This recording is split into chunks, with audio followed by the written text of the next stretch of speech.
한국에서 태어나 살다가 어린 시절 미국으로 이민을 간 소위 1.5세 교포하고요. 남미 브라질에서 나고 자란 교포 2세가 미국 LA에서 만났더랍니다. 두 사람 중에 누가 한국말을 더 잘할까요? 경우에 따라 다르겠지요. 누군가에 따라 다르겠고요. 근데 정영구 목사님의 책에서 읽은 이야기입니다. 미국 LA에 한국인이 공식적으로 60만 명이 산다고 하더라고요. 그런데 비공식적으로는 한 100만 명 될 거라고 그래요. 그렇다 보니까 영어를 한마디 못해도 LA에서 사는데 큰 어려움이 없답니다. 근데 그곳에서 자란 1.5세들, 한국에서 태어나서 어린 시절 보내고 이민 간 사람들은 의외로 한국말을 잘 못한대요.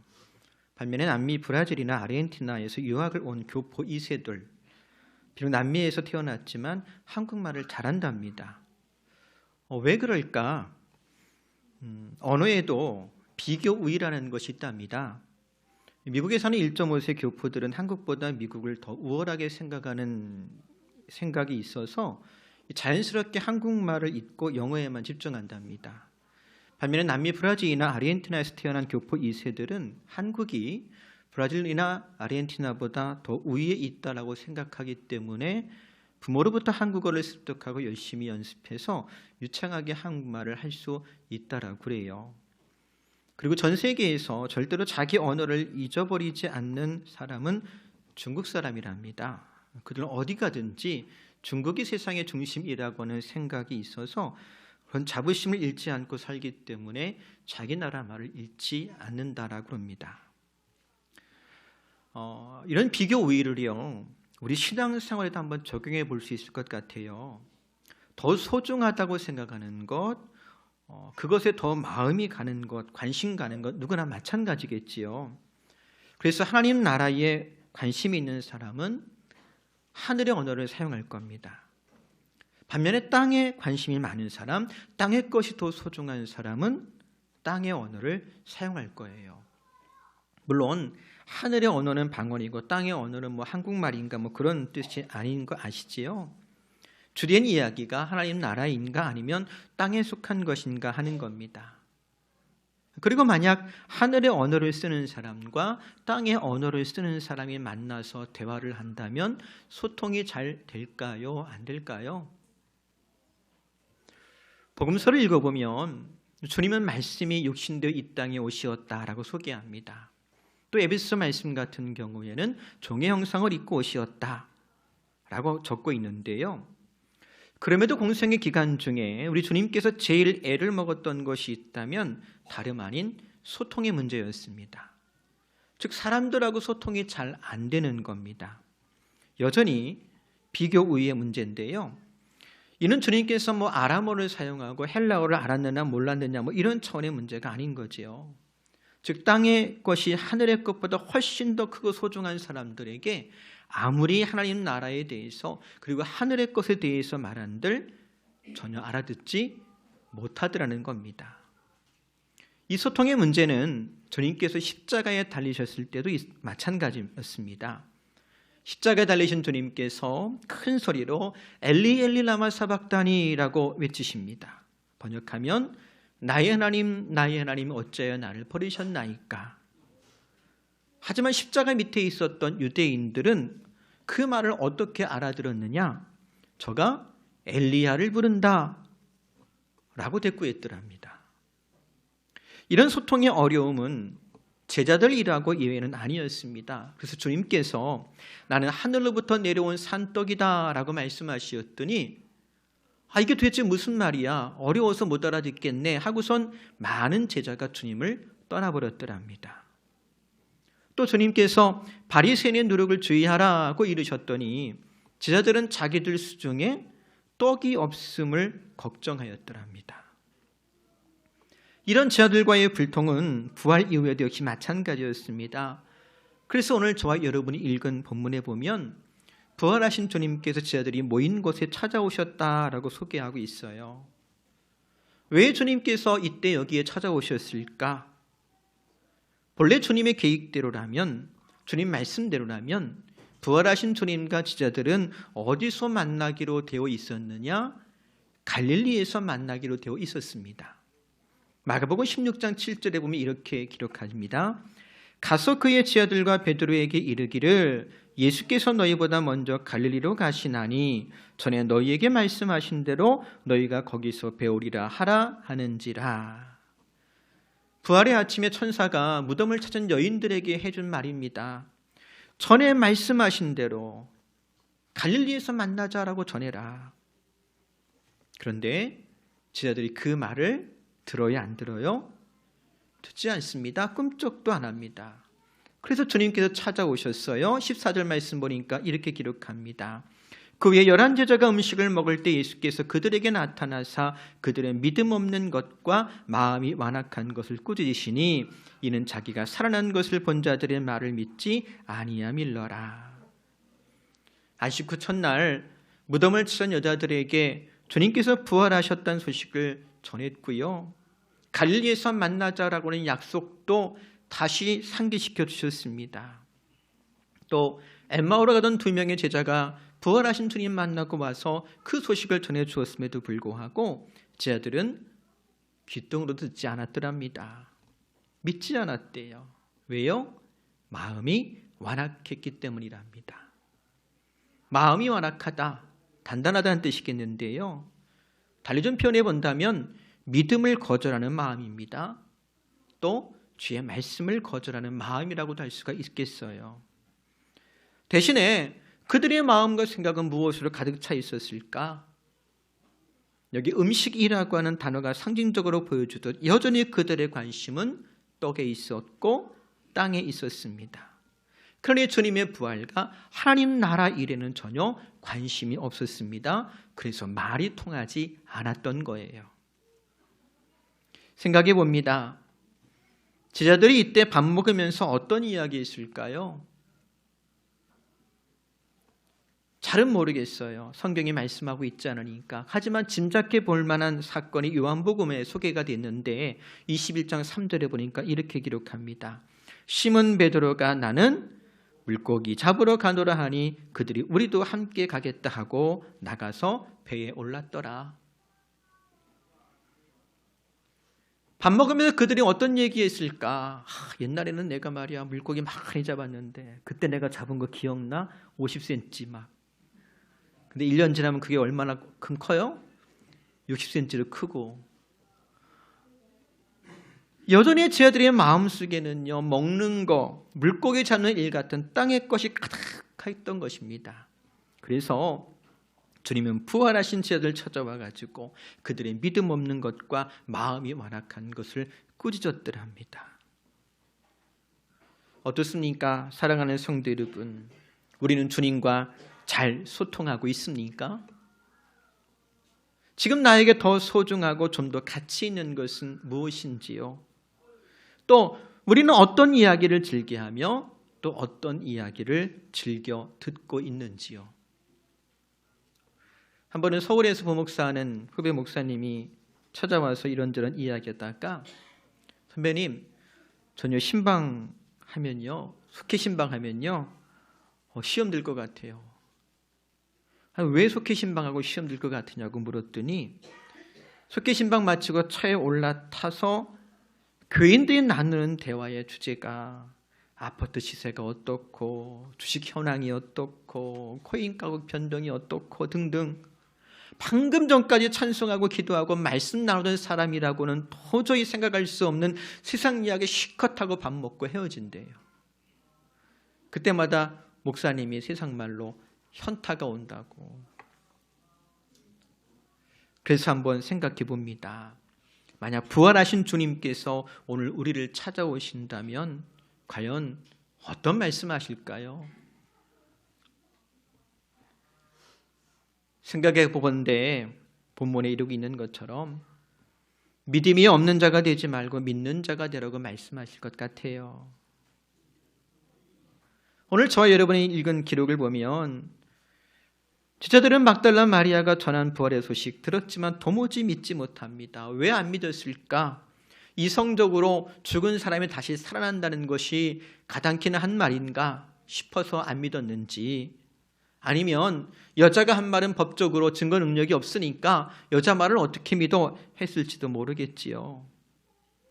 하지만 그들만 부활하신 주님 만난 게 아니잖아요. 엠마오로 가던 지하들도 부활하신 주님 만나고 와서 그 부활의 소식을 전했지만 마치 믿지 않기로 결심이라도 한 것처럼 그들이 믿지 않았더랍니다.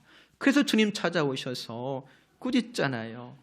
다른 말로 이야기하면 지하들에게 믿는 자가 되라고 말씀하신 거예요. 생각해보면 믿는 자가 되라고 하는 말씀은 비단 지하들에게만 필요한 것이 아니고 아마 마가복음을 기록할 당시의 성도들에게도 필요한 말씀이었을 겁니다. 오늘 우리도 마찬가지일 거예요. 오늘 이 시대에도 어떻게 부활이 있을 수 있겠느냐라고 의문을 갖는 사람도 있고, 그래서 어떤 사람들은 합리적인 방법으로, 논리적인 방법으로 주님의 부활을 설명하거나 증명하려고 하는 사람도 있더라고요. 그래서 다시 한번 여러분께 묻습니다. 여러분, 주님의 부활을 믿습니까? 어떻게 주님의 부활을 믿게 됐지요? 역시 전에 어떤 분은 그러더라고요. 그냥 믿으라니까 믿었어요. 근데 믿으라면 믿는 것 맞지만 이 믿음 없는 자가 되지 말고 믿는 자가 되라고 하는 말씀을 다른 복음서 요한복음 20장에 보면 이렇게 소개해요. 22절입니다. 같이 읽겠습니다. 이 말씀을 아시고 그들을 향하사 숨을 내쉬며 이르시되 성령을 받으라. 사랑하는 성도 여러분, 저나 여러분이 그리스도 예수를 믿고 그분의 부활을 믿는 것은 우리 안에 내주하시는 성령의 은혜의 결과인 줄로 믿습니다. 성령의 역사가 있으니까 우리가 그것을 믿는 거예요. 성령의 은혜 때문에 우리가 땅의 것이 아니라 하늘의 소망을 두고 살아가는 줄로 압니다. 그 날마다 성령 충만하기를 바랍니다. 그러면 우리 안에 믿음의 역사 또한 충만하게 될 줄로 믿습니다. 그렇다면 두 번째로 믿음의 역사가 무엇일까요? 오늘 저와 여러분이 함께 읽은 15절에 보니까 주님께서 또 이렇게 이르세요. 너희는 온 천하에 다니며 만민에게 복음을 전파하라. 복음 전파하는 것이 믿음의 역사입니다. 근데 여러분, 한 번 더 생각해 봐요. 저나 여러분이나 할 수 있는 것과 할 수 없는 것이 있습니다. 또 하고 싶은 것도 있지만 어떤 것도 있어요? 하고 싶지 않은 것도 있을 거예요. 주님께서 제자들에게 이르십니다. 1번 온 천하에 다니라. 2번 만민에게 복음을 전하라. 이 말씀을 들을 때 제자들이 하고 싶지도 않고 할 수도 없다라고 생각한 것이 있다면 그게 무엇일까요? 1번일까요? 2번일까요? 2번이에요. 아니, 어떻게 더 좀 본질적으로 이야기하자면 복음을 전하는 것까지는 할 수 있겠어요. 근데 하나 걸리는 게 있어요. 하고 싶지 않은 게 있어요. 그게 뭐예요? 만민에게는 하고 싶지 않은 거예요. 여러분, 제 아들은 하나같이 유대인들이었습니다. 근데 유대인들은 어떤 사람인 줄 아시죠? 유대인은 유대인 아닌 사람과 상종하더라 안 하더라? 안 합니다. 꺼리는 정도가 아니고 인격적인 존재로 인정하려고도 하지 않는 게 유대인들입니다. 그래서 유대교인들은 전도한다 안 한다? 안 합니다. 그냥 택함 받은 사람은 우리 민족이면 족합니다. 내 사람, 내 식구, 우리 가족이면 돼요. 근데 주님께서 말씀하십니다. 온 천하에 다니며 만민에게 복음을 전하라. 온 천하에 다니는 것 할 수 있습니다. 복음 전하는 것 할 수 있습니다. 누구에게만? 유대인에게만. 근데 유대인 아닌 사람에게도 복음을 전하라고 하는 것은 하고 싶지 않은 거예요. 근데 여러분, 그 하고 싶지 않은 일을 하는 것이 믿음의 역사입니다. 큰아이가 가끔 어릴 적에 엉뚱한 질문을 좀 하곤 했어요. 한 번은 텔레비전 보다가 묻습니다. 아빠, 하나님이 사람으로 흙으로 사람을 만드셨지? 그치? 근데 왜 저 사람은 까매? 어떤 상황인지 이해가 되시죠? 순간 당황했어요. 뭐 하나님이 흙으로 빚었는데 너무 태워가지고 까맣게 됐고 덜 타서 뭐 덜 익어서 하얗게 되고 뭐 이렇게 얘기할 수 없잖아요. 무슨 얘기냐면 어린 아이 눈에도 다른 게 먼저 보이는 거예요. 그게 사람이에요. 어떤 같은 것, 공통점을 발견하는 것이 아니고 다른 게 먼저 보이는 거예요. 근데 생각해 보면 사람이 피부색만 다른가요? 생김새만 다릅니까? 가장 다른 게 뭐예요? 생각이 달라요. 눈에 보이는 것보다 눈에 보이지 않는 차이가 훨씬 커요. 근데 그 보이지 않는 차이 때문에 만나기 싫고 마주치기 싫고 함께 일하기 싫은 거예요. 하지만 그런 다름에도 불구하고 만민에게 복음을 전하라고 하는 것이 어떤 의미겠습니까? 복음에는 차별이 없다는 거예요.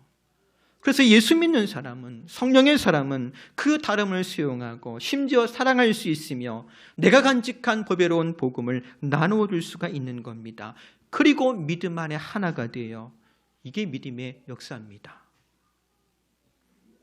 에베소서 2장에 보면 십자가에서 막힌 담을 허무신 그리스도의 공로를 소개하면서 22절에 이렇게 적습니다. 같이 읽어볼까요? 너희도 성령 안에서 하나님이 거하실 처소가 되기 위하여 그리스도 예수 안에서 함께 지어져 가느니라. 여기 너희도라고 얘기합니다. 젠틀스예요. 헬라인을 가리키는 말이에요. 유대인인 바울이 이방인인 헬라 사람들에게 말합니다.